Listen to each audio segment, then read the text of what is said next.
if you want to know where we're at, then we need to look at where we've been. One thing in alternative media, we talk about where we've been, and it sometimes gets confused with, beating a dead horse. We're talking about the same topics over and over again. But if we choose not to look at where we've just recently been and accept the headlines of the day, we don't get even half the truth.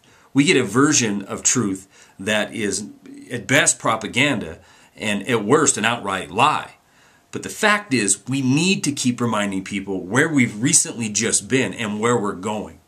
So tonight, to do that, I want to look at a little brief piece of history that has led to where we are now. And I'm going to take one company, Bank of America. 2009, Bank of America. This is a headline. You see it at wideawakenews.com, or I'll attach to this video as well. Bank of America gets $138 billion bailout.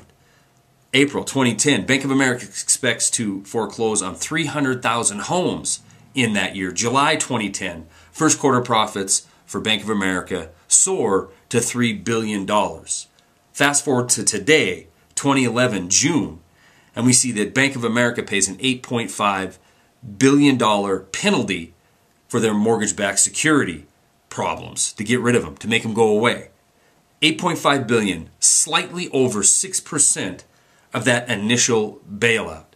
This is where we are right now. You can take this news, this $8.5 billion, as great news that stoked a rally today on the stock market and caused their stock to go up a few percentage points. You can take that as the whole truth and then try to convince yourself that we're in recovery because Bank of America settled and had to pay this enormous fine of $8.5 billion.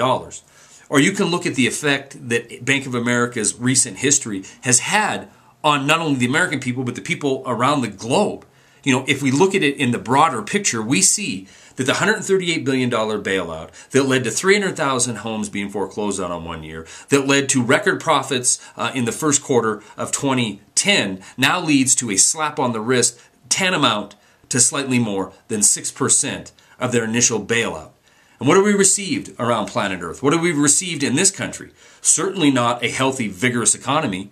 We don't even have the prospect of a vigorous economy. Our economy is in utter shambles, with politicians debating, is it a good idea or bad idea to raise the debt ceiling again, to keep the fictitious recovery alive, to throw the nation another $2 trillion in debt. That is where we are. That is why we need to consistently remind people that are trapped in the mainstream propaganda of pop culture mentality that we need to look at the recent history so we can apply it to the current facts. The current facts are $8.5 billion is chump change. $8.5 billion isn't a drop in the bucket compared to what the two bigs received in order to keep them in business. And in business they are, and their business is booming because their business cannot fail, unlike you and me.